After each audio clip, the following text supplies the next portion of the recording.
गोंदिया जिला बैंक के चुनाव आज हुए और 20 संचालक पदों के लिए चुनाव होना था, लेकिन राष्ट्रवादी कांग्रेस पार्टी अजित पवार गुट के नेता पूर्व विधायक राजेंद्र जैन और कांग्रेस पार्टी के नेता प्रफुल्ल अग्रवाल के निर्विरोध चुने जाने से आज 18 संचालक पदों के लिए चुनाव हुए।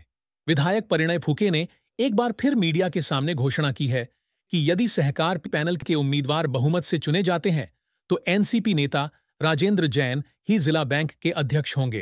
गोंदिया डिस्ट्रिक्ट कोऑपरेटिव्ह बँकेचा आज निवडणूक आहे। मागील 18 वर्षापासून इथे राजू जैन जी अध्यक्ष आहे आणि अति चांगल्या प्रमाणे ती बँक चालवत आहे, पारदर्शकतेने बँक चालवत आहे आणि निश्चितच उद्या या बँकेच्या निवडणुकीचा निकाल आहे आणि 20 पैकी 17 किंवा 18 जागा आमच्या पॅनलच्या निवडून येणार, सहकार पॅनलच्या निवडून येणार। ही निवडणूक आम्ही राष्ट्रवादी काँग्रेस पक्ष आणि भारतीय जनता पार्टी, शिवसेना असं मिळून आम्ही ही निवडणूक लढतोय। आपण एक विधान केलं होतं फॉर्म भरताना की राजेंद्र जैन अध्यक्ष होते। अध्यक्ष 100% राजेंद्र जैन हेच होतील। इसमें भाजपा, शिवसेना शिंदे गुट एनसीपी, अजित पवार गुट ने सहकार पैनल बनाकर चुनाव लड़ रहे हैं, जबकि कांग्रेस व अन्य दल परिवर्तन पैनल बनाकर चुनाव लड़ रहे हैं। इससे पहले गोंदिया जिला बैंक के अध्यक्ष पद पर एनसीपी नेता प्रफुल्ल पटेल के नेतृत्व में पूर्व विधायक राजेंद्र जैन अध्यक्ष रह चुके हैं। इस चुनाव में जिला बैंक पर कब्जा करने के लिए कांग्रेस विधायक नाना पटोले ने कमर कस ली थी। वहीं भाजपा के मौजूदा विधायक विजय राहंगडाले और एनसीपी अजित पवार गुट के विधायक राजकुमार बड़ोले खुद जिला बैंक का चुनाव लड़ रहे हैं। चूंकि कांग्रेस पार्टी की ओर से पूर्व विधायक दिलीप बंसोड़ समेत सहकारिता क्षेत्र के कई प्रमुख नेता संचालक पद के लिए चुनाव लड़ रहे हैं, इसलिए प्रफुल्ल पटेल, विधायक नाना पटोले, विधायक परिणय फुके की प्रतिष्ठा दांव पर लगी है और नेताओं ने आज हुए मतदान के आधार पर अपने ही जीतने का भरोसा जताया है। गोंदिया जिल्हा मध्यवर्ती बँक महाराष्ट्रामध्ये जे काही जिल्हा बँक आहे त्यापैकी एक श्रेष्ठ चाललेली बँक आहे आणि मागील 13 वर्षापासून राजेंद्र जैनच्या नेतृत्वामध्ये आणि बाकीचे सहकारी त्यांच्यासोबत ही बँक उत्तम रीतीने चाललेली आहे। शेतकऱ्यांच्या, गोरगरिबांच्या हितासाठी जी बँकेच्या उद्दिष्ट आहे ते पूर्ण करण्याचं काम आणि नेहमी सरकारचे जे काही टार्गेट आहे लोनचे, ऋणचे, ते सगळं व्यवस्थित वाटणी करण्याचं काम हा गोंदिया बँकेने केलेलं आहे आणि यंदा 13 वर्षानंतर इलेक्शन जे होत आहे 100% या गोंदिया जिल्हा मध्यवर्ती बँकेमध्ये या आमच्या राजेंद्र जैनच्या नेतृत्वामध्ये जे आता बँकच्या इलेक्शन चालू आहे त्यामध्ये सहकार पॅनल हे हमखास निवडून येईल, याच्यामध्ये कुठलीही शंका नाही। दोन आजी आमदार देखील या निवडणुकीच्या लोकांना खूप महत्त्वाची सगळ्या आमदार आणि महत्त्वाचे लोक या बँकेच्या इलेक्शनमध्ये जुडलेले आहे। त्याचा अर्थ जे आहे की हा बँक किती महत्त्वाची आहे आणि किती चांगली उद्दिष्ट आणि चालवली गेली आहे हे महत्त्वाचं आहे। कारण जे संस्था चांगले चालते त्यामध्ये सगळ्यांचा एक इंटरेस्ट पण राहते, रुची राहते आणि या उद्दिष्टाने चांगले कामही होईल यापुढे अशी मला खात्री आहे। गोंदिया जिल्हा मध्यवर्ती सहकारी बँकेची निवडणूक नक्कीच सहकार पॅनल प्रचंड बहुमताने विजयी होणार आणि महायुतीची पॅनल राज्याची सरकार आमच्या मागे आहे आणि बँकेची प्रगतीसाठी जे आम्ही आजपर्यंत काम केला त्याची पावती सर्व मतदाता बंधू भगिनी आम्हाला देणार आणि उद्याचा जे रिझल्ट येणार त्यामध्ये प्रचंड मताने पूर्ण जिल्ह्यात आमचे सर्वच उमेदवार निवडून येतील।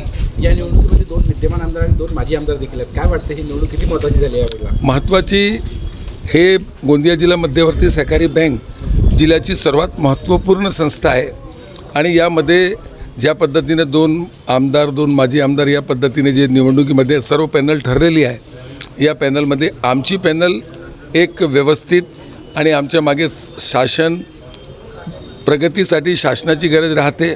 आज आमच्याकडे गोंदिया जिल्ह्यात आमचे महायुतीचे 5 आमदार आहे आणि 1 खासदार आहे। आमचा फार मोठा सपोर्ट आहे। माननीय प्रफुल्ल पटेलजी, माननीय परिणय फुकेजी, माननीय विनोद अग्रवालजी, माननीय संजय पुरामजी, राजकुमारजी बडोले आणि विजयभाऊ राहंगडाले या पद्धतीनं या पॅनलला प्रचंड मत भेटणार आणि उद्या जेव्हा रिझल्ट येतील तेव्हा नक्कीच आमची सहकार पॅनल दूरदर्शन निशांचे सर्व लोक निवडून येतील।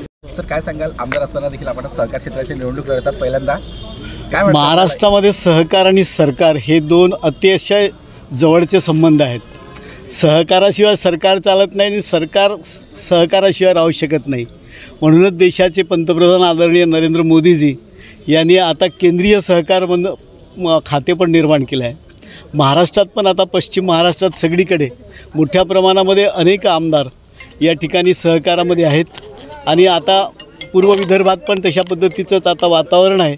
आणि नक्कीच हे जिल्हा मध्यवर्ती सहकारी बँकेमध्ये आमची सहकार पॅनल आहे ही प्रचंड मोठ्या मतानं निवडून येईल याच्यामध्ये काही शंका नाही. देशामध्ये राज्यामध्ये आमची महायुतीची सत्ता आहे आणि महायुतीच्या वतीने सहकार पॅनलच्या माध्यमातून आम्ही राष्ट्रवादी काँग्रेस, भारतीय जनता पार्टी, शिवसेना, शिंदे गट हे सगळेजण मिळून आम्ही निवडणूक लढत आहोत आणि निश्चित रूपानं फार मोठ्या फरकाने सर्व मतदारसंघामध्ये आमचे जवळपास सर्वचे सर्व हे उमेदवार निश्चित रूपाने विजयी होतील असा मला पूर्ण विश्वास आहे.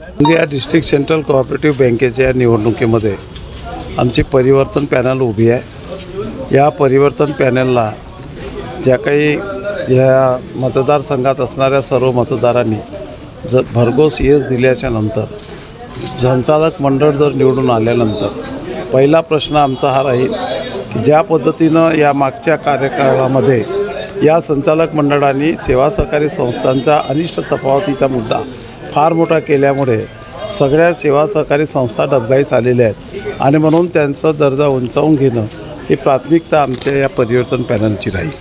दुसरी महत्त्वाची बाब आहे की डिस्ट्रिक्ट सेंट्रल कोऑपरेटिव्ह बँक हे फक्त शेतकऱ्यांच्यासाठी आहे अशा पद्धतीची जी समज आहे ती समज अतिशय चुकीची आहे. ती समज दूर काढून ही डिस्ट्रिक्ट सेंट्रल कोऑपरेटिव्ह बँक हे छोट्या छोट्या व्यापाऱ्यांना मोठं करण्याच्यासाठी त्या दृष्टीनं अत्यंत महत्त्वाचे. कारण याच्यातले मतदार हे बलुतेदारामधले आहेत, औद्योगिक विकासमधले आहेत, मजूर सहकारी संस्थांमधले आहेत, पतसंस्थांमधले आहेत.